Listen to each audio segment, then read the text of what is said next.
Good afternoon, everyone. Thank you so much for being here today.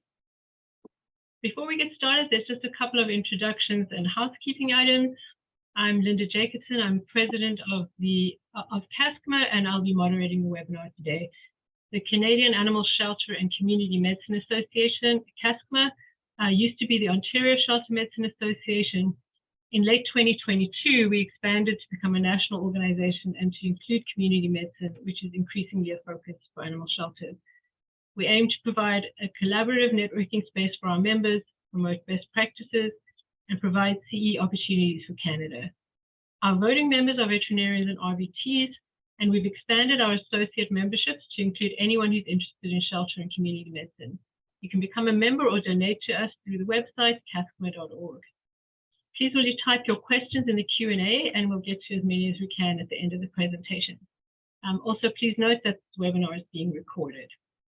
So we're delighted to be able to welcome today Dr. Cindy Karsten from UC Davis Correct Shelter Medicine Program. Throughout her KSMP career, Dr. Karsten has helped to identify and implement best practice protocols and capacity for care models at shelters across Canada and the United States. Initially, this was done primarily through on-site shelter consultations. Dr. Karsten's recent work has focused on leading shelter medicine boot camps, concentrated 6-week courses for shelter leaders. The boot camps combine online learning with twice-weekly Zoom meetings at which participants can ask questions of experts and share their own experiences with peers who are making changes at other shelters. Dr. Karsten became board certified in shelter medicine practice in November 2017.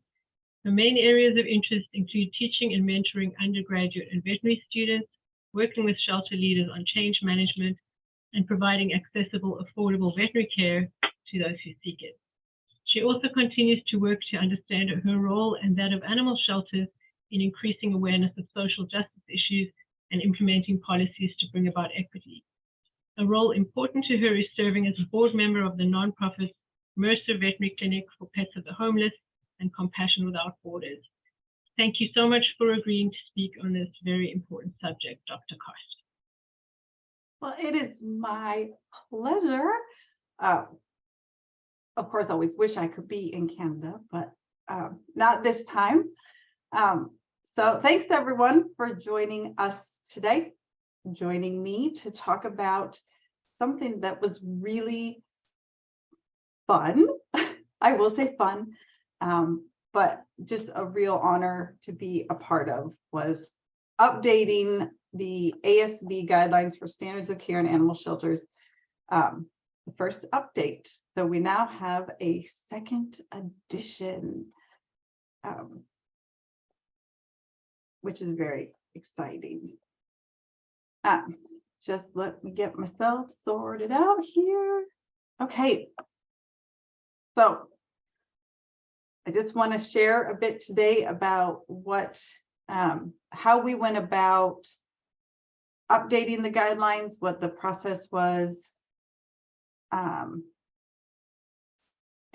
a little bit about the history of it, how we decided to frame this edition, and then just a few highlights of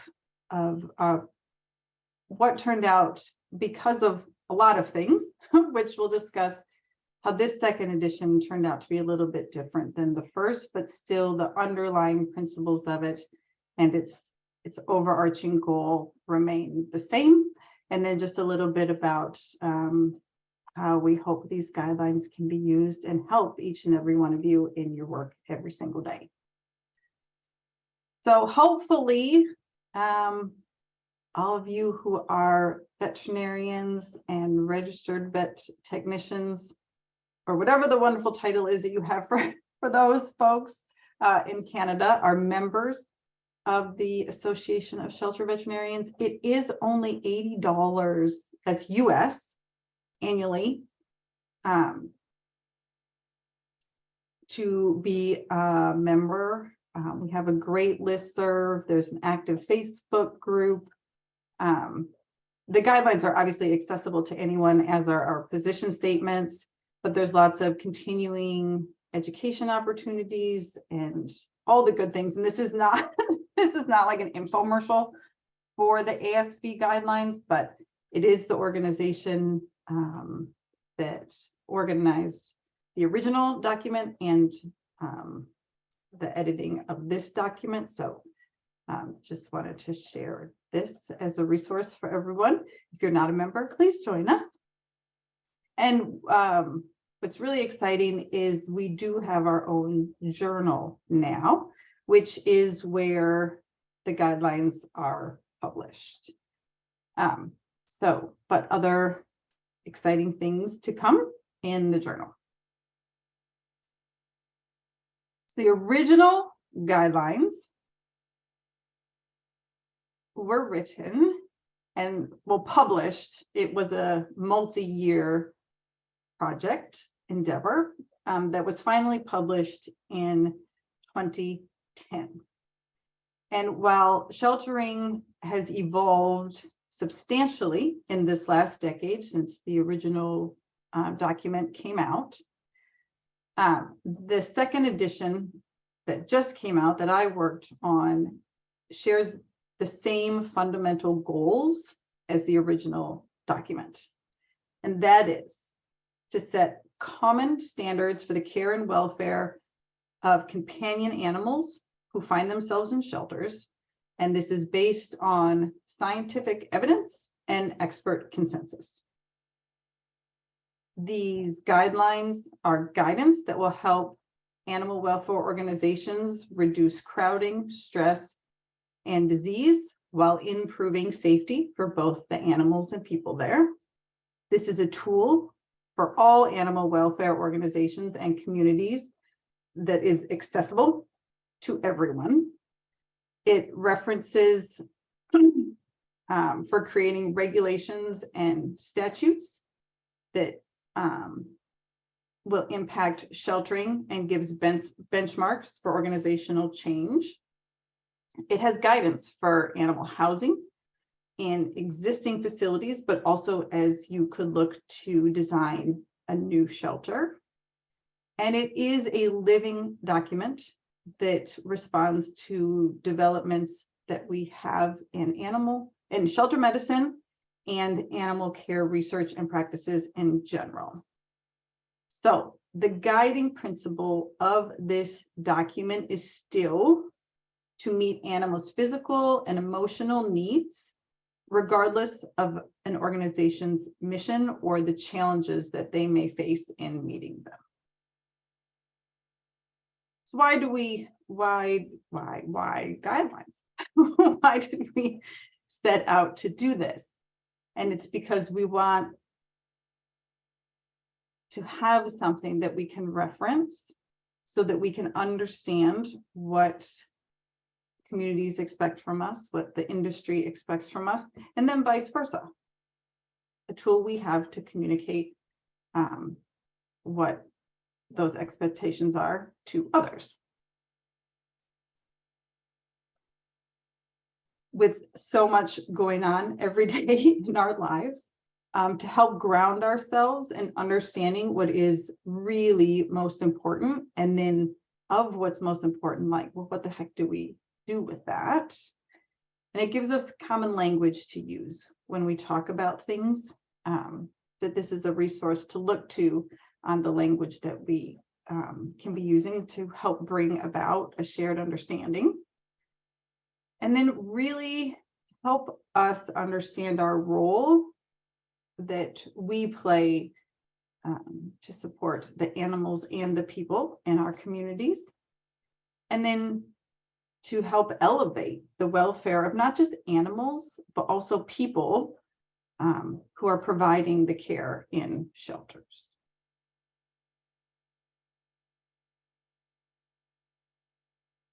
So this picture kind of freaks me out because it's like a time machine. It's like a time warp. This picture, I don't know, maybe the rest of you have had this experience, but pictures from the before times.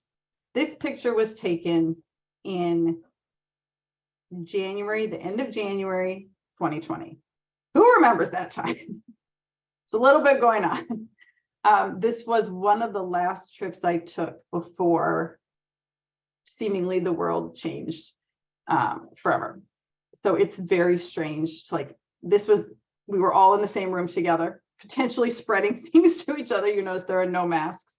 That wasn't even on, like, it wasn't even in the discussion, right? So it's a very interesting photograph to look at. But we did, the task force was created in 2019. So we were asked to join. All of the original authors were asked to be on the revision task force.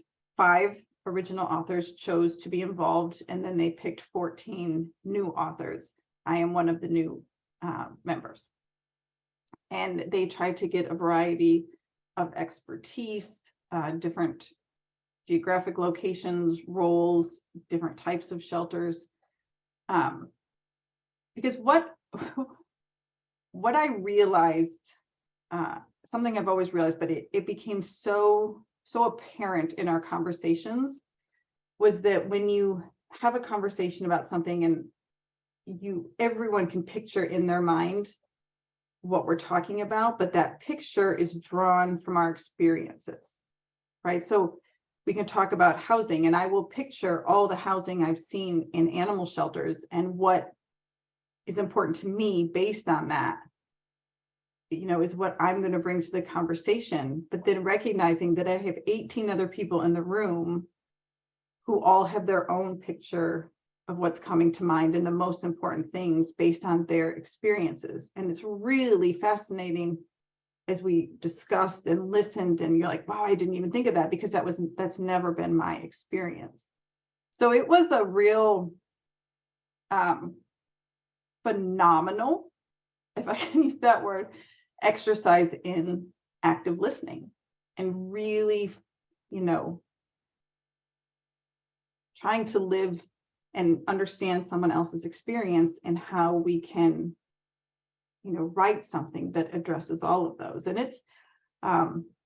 it is one of the reasons that it took as long as it did, not to mention the pandemic, because after this in-person meeting, we didn't have another one until, it must have been late summer of 2022. Everything else was done virtually, which was its own challenge, to truly have deep discussions and not feel like you're interrupting everyone. So, but we did it. We got it out in 2022, which was the goal, because it happened in December before the calendar turned to 2023.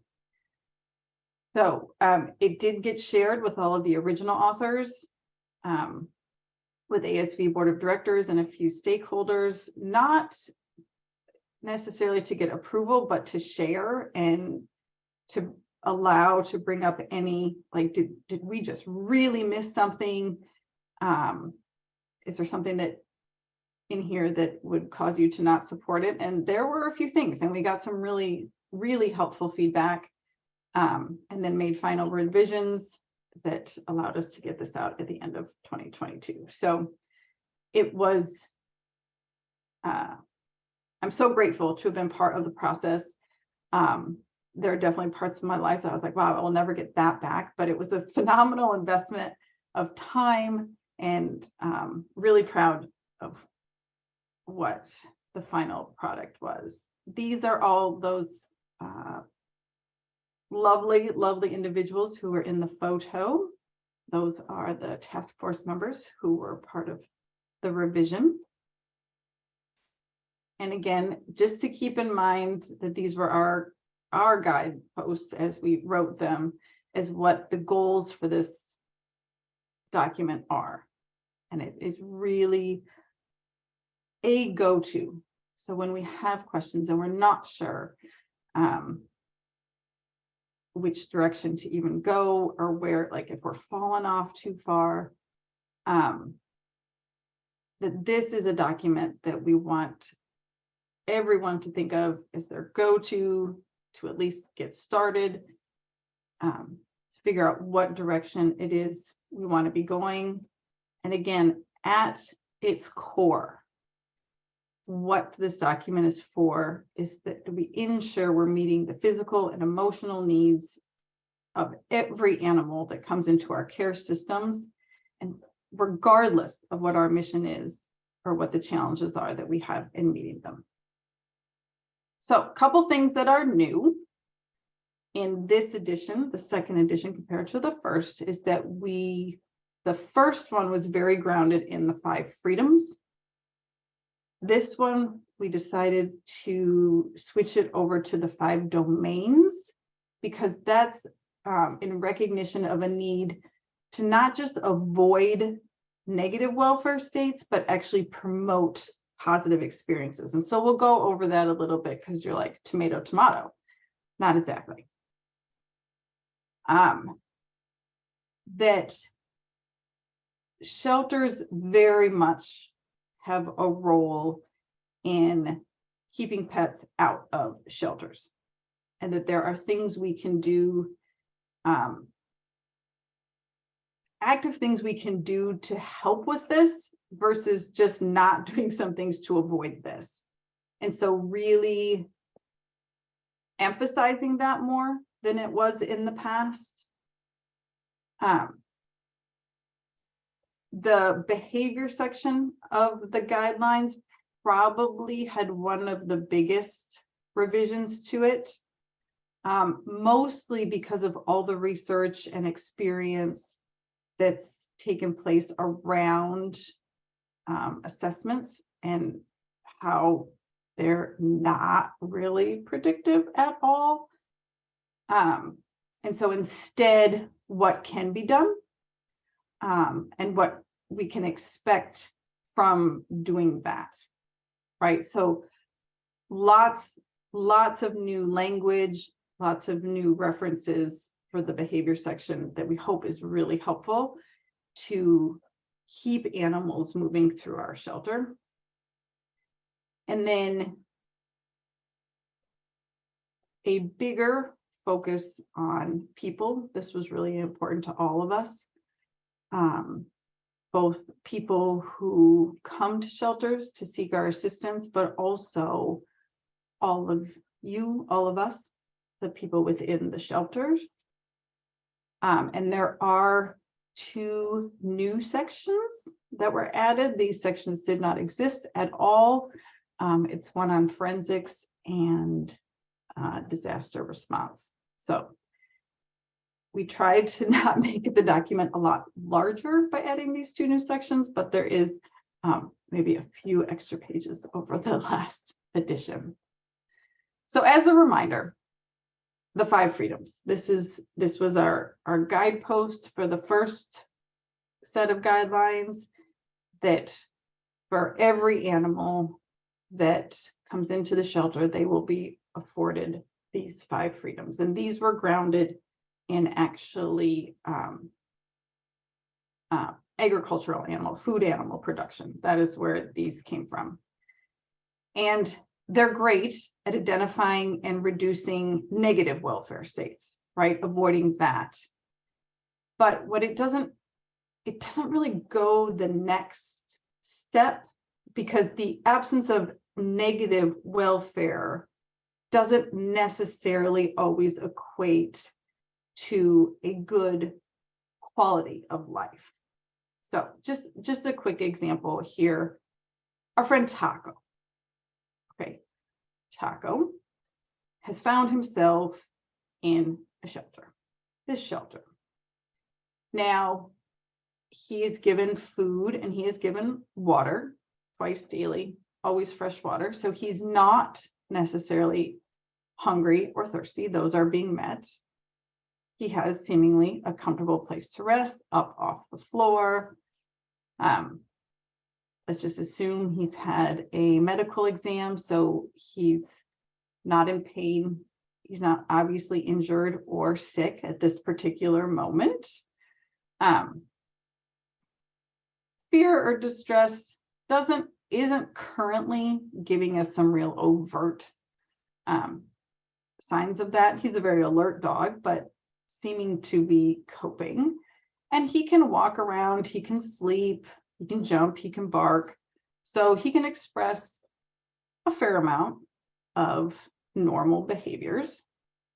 However, if we were to ask Taco, what would you prefer to be doing? You know, he might have a very different idea of what his quality of life should be, right? And we're just not meeting it. While we are meeting his basic needs, his quality of life, his good life isn't really being met in the current situation of which he is being housed and cared for. So we took this framework. It was originally created in the mid-90s to really focus on reducing any compromise to animal welfare.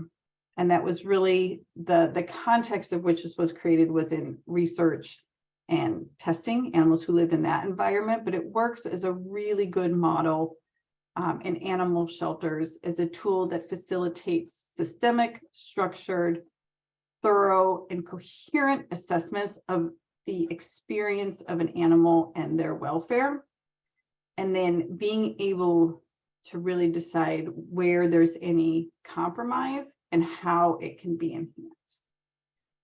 So, for example, really what the 5 domains does, and the 5 domains was derived from the 5 freedoms, but it goes beyond that, and it illustrates how you can improve or worsen nutrition, the environment,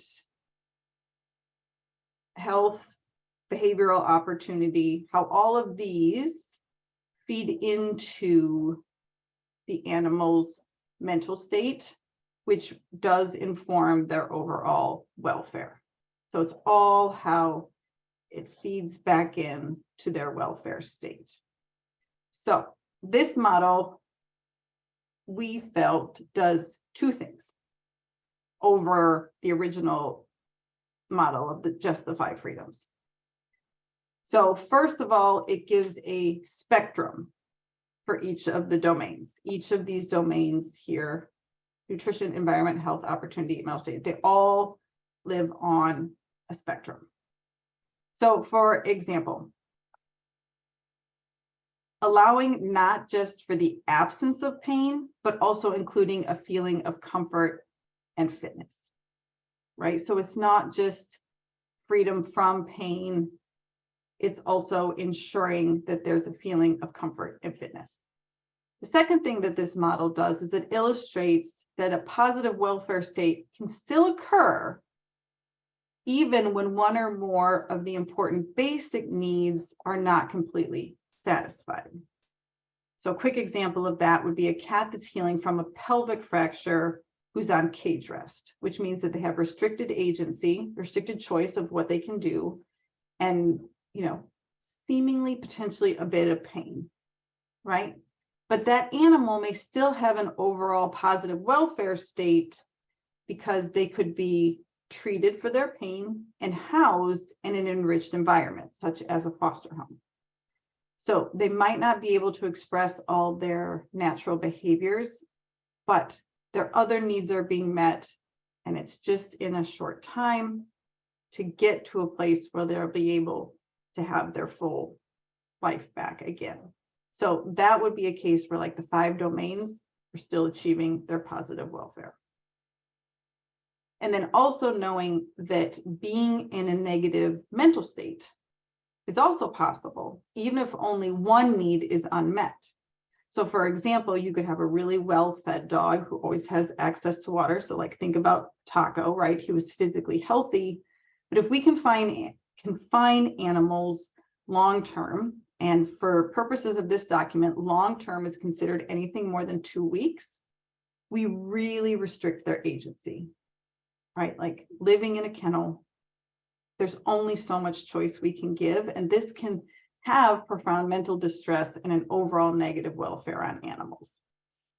So we really, really wanted this document to focus on allowing shelters to be able to achieve positive welfare for the animals without having to constrain animal or human safety or infectious disease control.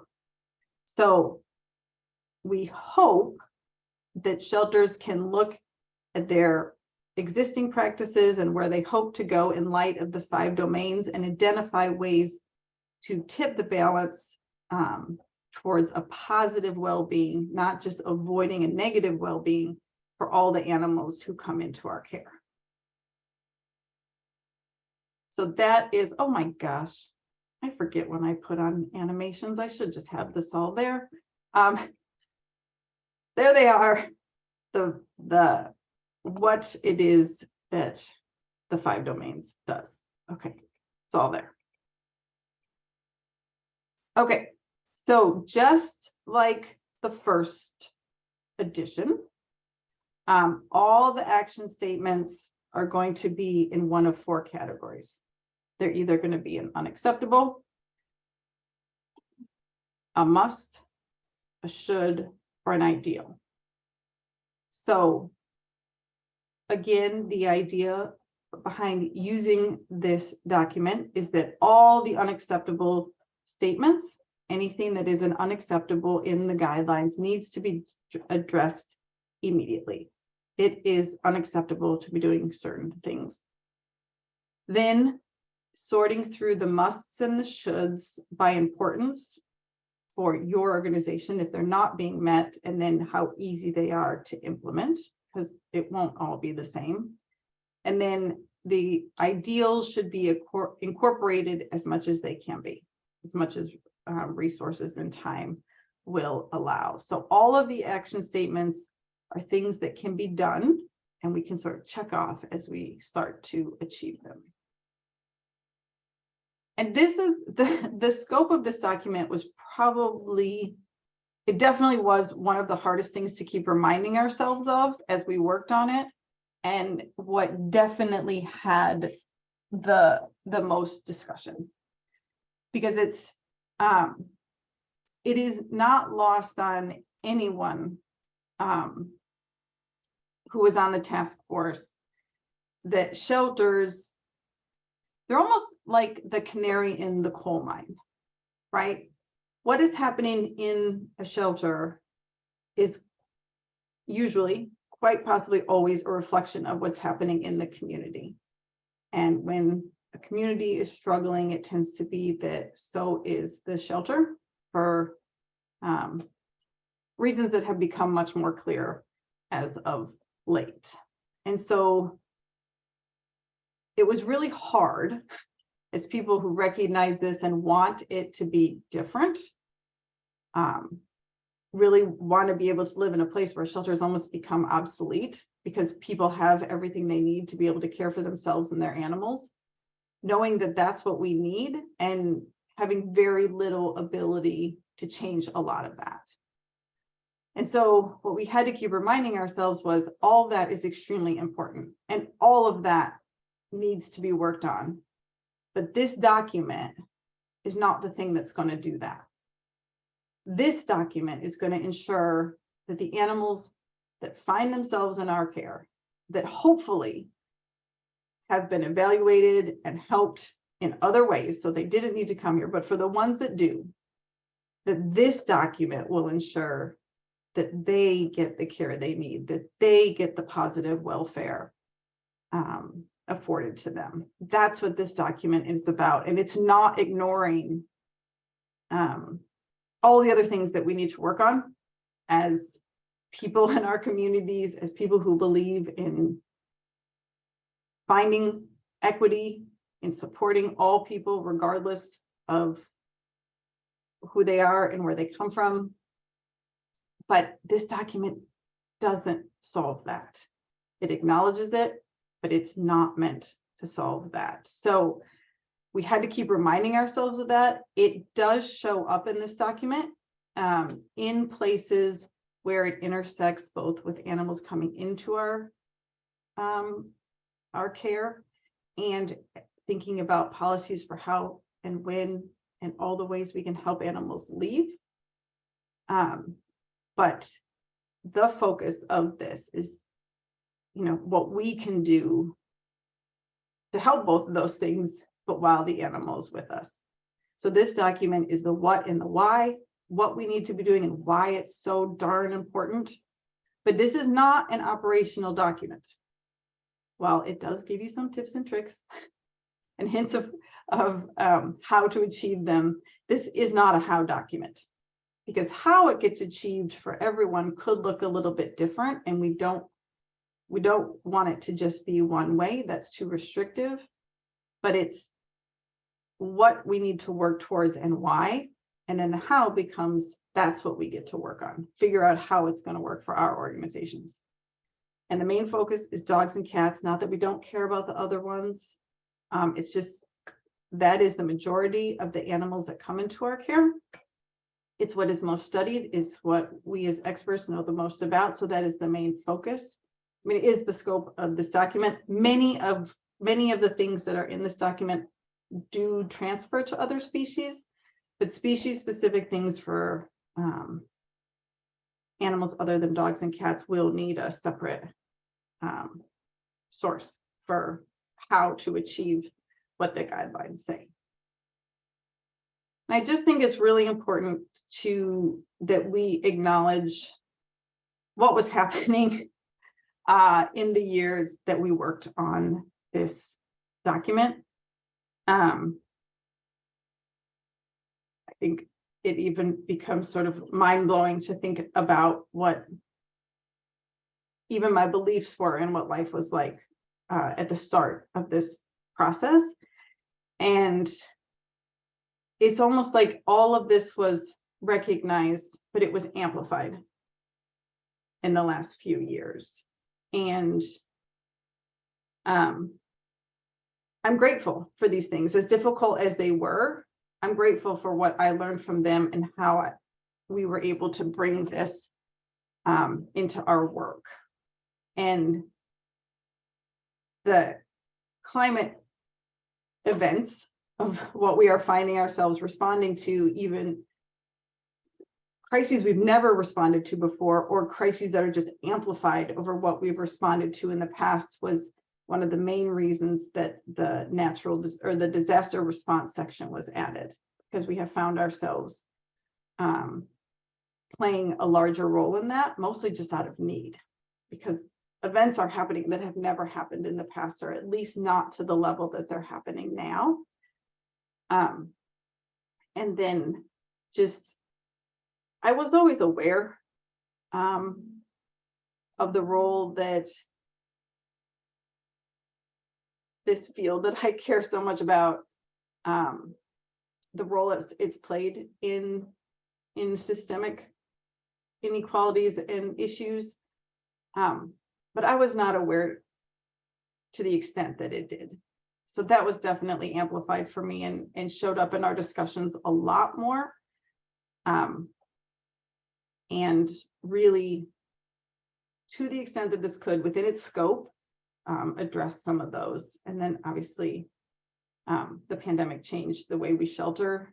I feel like we're losing some of that, but hopefully we can bring it back, of ways that we can really support supporting people and pets to keep them out of our sheltering system. So just some of the key differences between the original document and this second edition is that I might have been one of the contributors to the population management section, proudly. And so we did expand a little bit on capacity for care. We have some great diagrams. It's original work done by Dr. Danae Wagner, who's also on the KSMP team.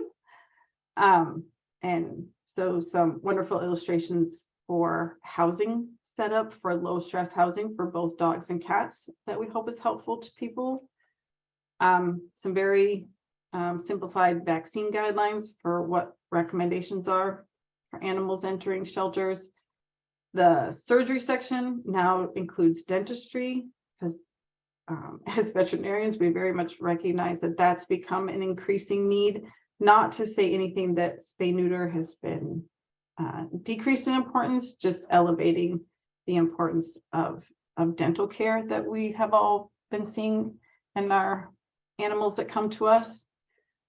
Again, lots of new information and to share about behavior assessment for animals in the shelter setting. Again, the new section of forensics and the disaster response.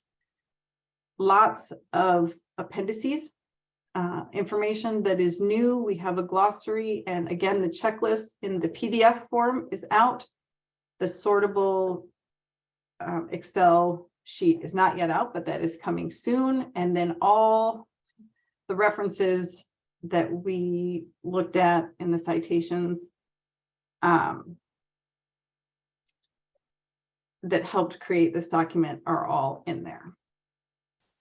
So we offered this to everyone in shelters as a way to offer guidance to help determine and hold ourselves to what the standard is, to not feel as like we're just sort of grasping at things, but a real guidepost to know that this is what we're aiming for. And again, so as shelters, we can support the people and pets of our communities and really start to elevate animal welfare and people welfare.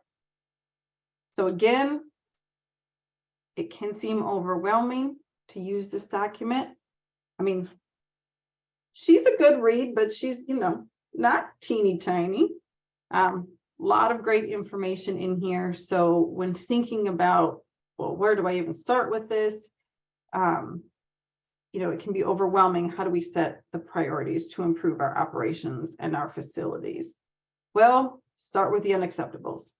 We want to help make sure that the unacceptable practices aren't happening in any shelters.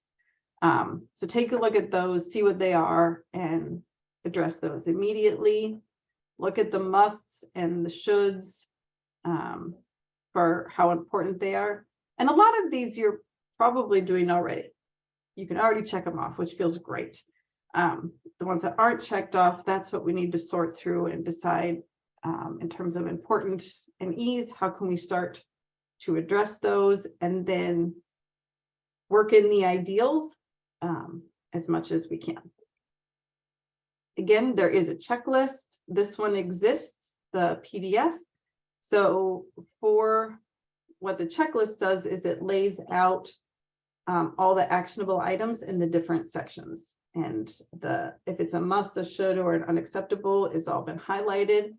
And so right now, just the PDF one exists at this link, but there is going to be a spreadsheet coming very soon that's sortable. So then if you've already checked them off, you don't have to worry about them. Great, sort those out and then start to sort. And you can, what's nice with the spreadsheet is you can decide how important they are and how easy they are to do. And then you can sort by that way. So you can either, look at the most important first or the most important that's the easiest to implement, that sort of thing. So it's a really nice tool to be able to start checking things off.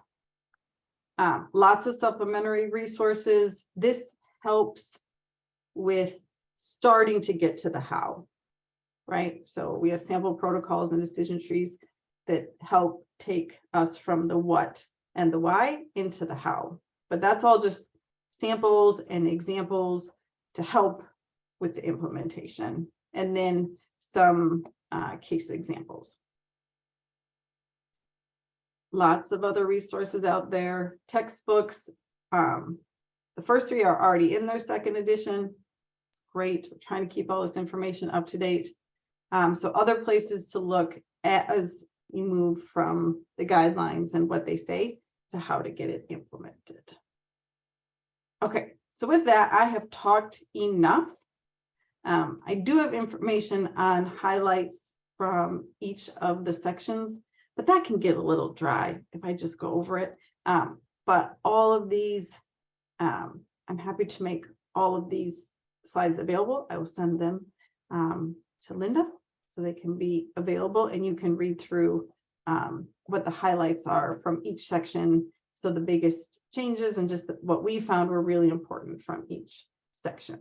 But I would love to see if you guys have questions and get those answered before before our time is up here together.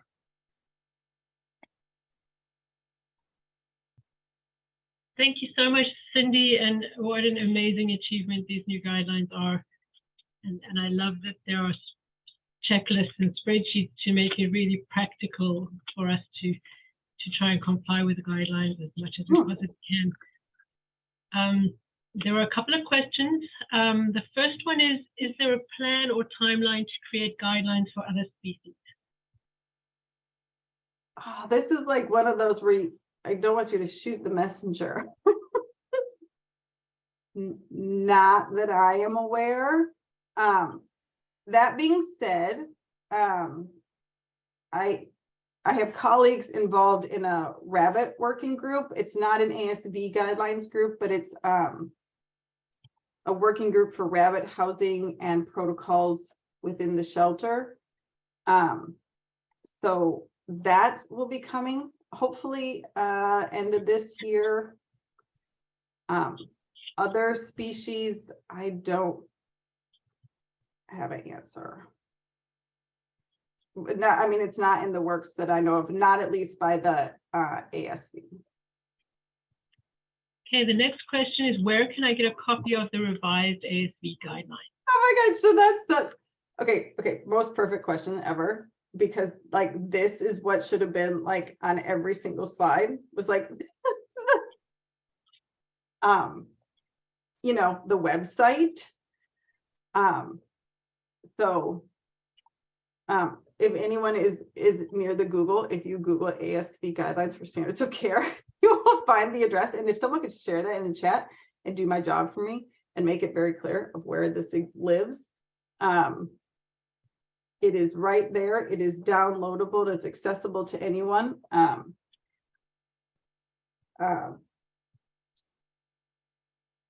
Yeah, as a PDF, and you can have it. And then the checklist is also there. I did include that address.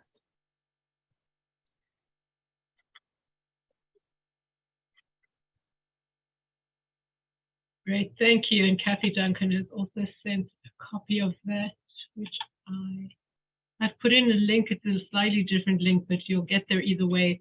If you go to the ASV website, which is sheltervet.org, or else go to the Journal of Shelter Medicine and Community Animal Health. And I didn't even, and it is available in French and Spanish too. So on the website, so thank you everyone for putting the website in.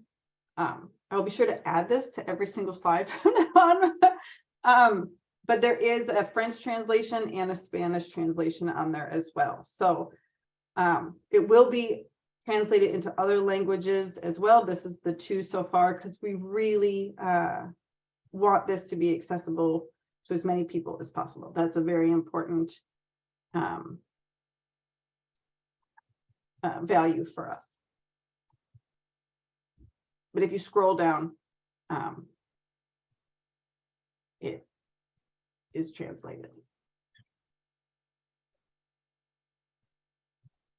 And apparently the chat is disabled. So I'm going to see if I can fix that. But in the meantime, if there are any more questions, please just put them in the Q&A.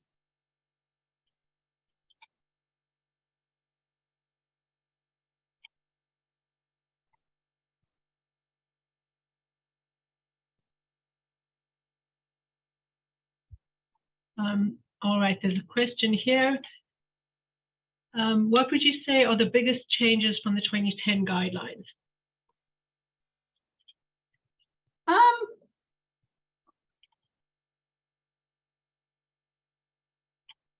From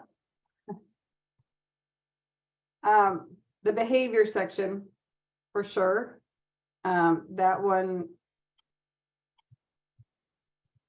is a definite highlight to read. The 2 sections I was involved with were the population management and the housing. And it was extremely important to me based on my experience and of working with shelters and experiencing what animals and people experience in shelters was the importance of double compartment housing or multiple compartment housing, and that is now a should. That the majority of housing in animal shelters should be multiple compartment. That was something I was going to make sure. So that could be an example, not that the 2010 talked about the importance of it, but we actually made it into an action statement. So some examples, not necessarily that it contradicts, but there was more emphasis on formal behavior sort of point in time assessments, that those needed to be done, or at least assessments needed to be done, and it tended to be interpreted as a point in time. And now the focus is definitely much more on observations from the whole time the animal is with us, information we can gather before they come in, observations while they're there, to help direct in decision making, knowing that we can only be so predictive, and really understanding that what an animal is experiencing in the shelter is going to have a direct impact on the behaviors that they show us and how they're able to cope. And so just some more information about helping animals cope to give us the best idea of who they are, and they can have the best chance of expressing who they are.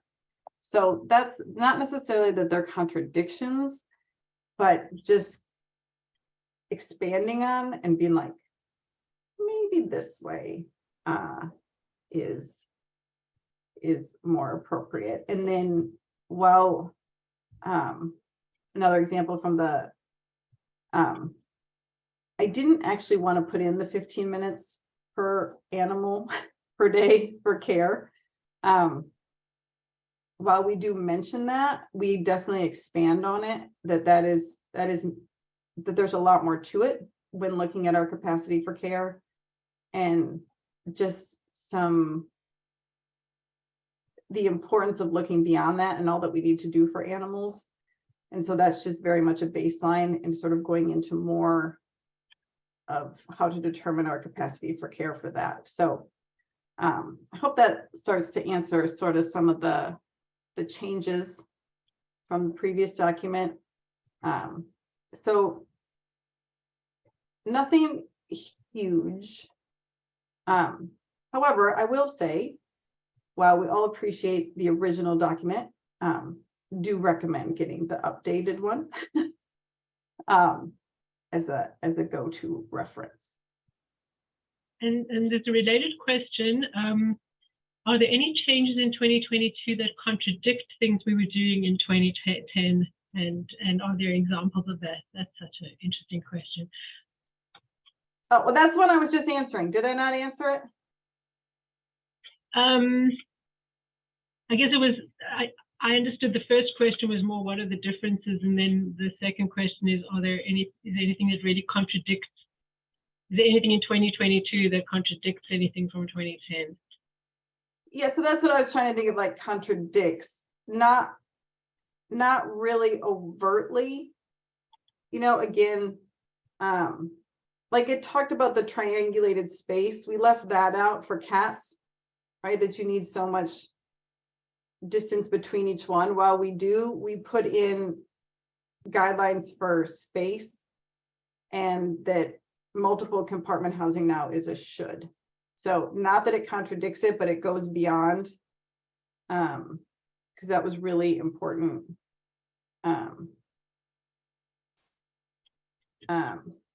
for us to go beyond that. Like it wasn't enough.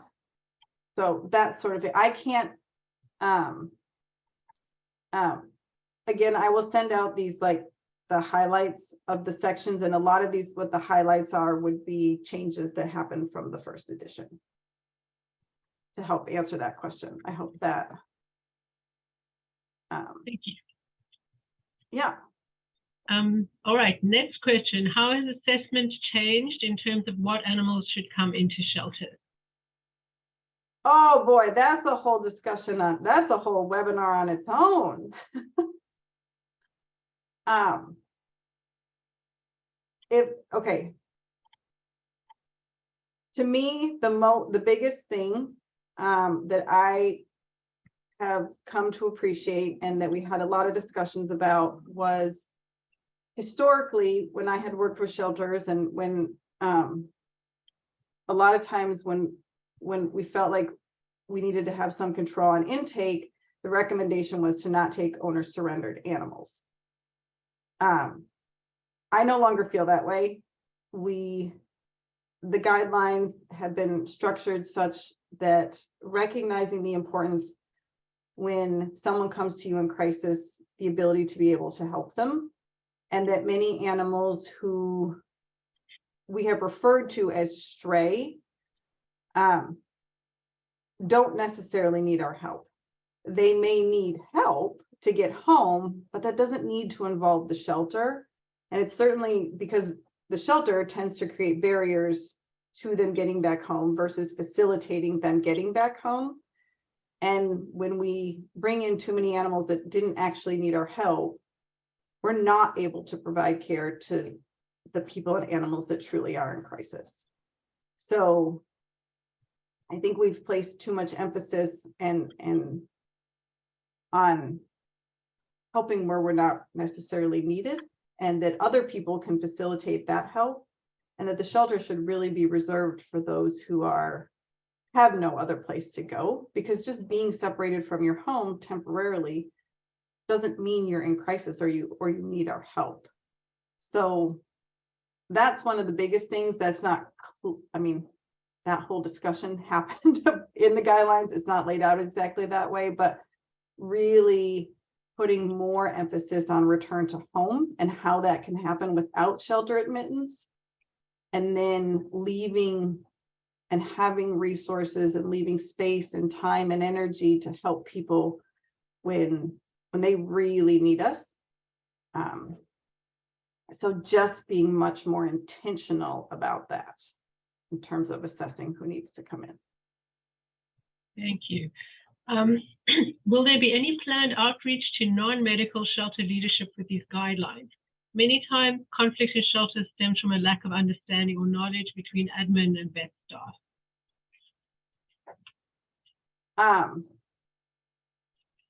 Love this question. Love this question and feel it deeply. That is a goal of our program and to some extent the ASV, recognizing the ASV's role in that. But this is an area that has been studied quite extensively in human medicine. So doctors having sometimes different goals and understanding than hospital admin. And not that one is more right than the other, but finding ways to communicate and express both of our goals and how we're going to achieve them together. And so our program really does want to focus on facilitating some of these discussions to acknowledge that while we come from different experiences and we may have different goals, they don't have to be in conflict. We can work towards them all together. So I don't know what the ASV has planned, but I will save this question to follow up because I think it's really important. But what I can say is that our program, the shelter medicine program at UC Davis, does plan on addressing some of this. And I don't know that it'll necessarily be around the guidelines, but in working with as many vets as we have, and we are vets ourselves, like it's really important for us to help work on this exact issue. So yes, and I don't know. That is two answers to this question that I will do more research on, but really appreciate it.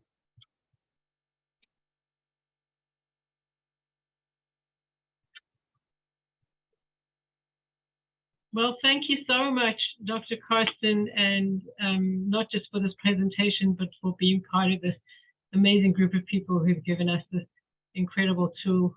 We're all very grateful, and I'm sure the animals will be very grateful if they understood what you're doing for them. Hope so, and I hope the people are too. We are. Speaking for us. Thank you so much. Thank you all.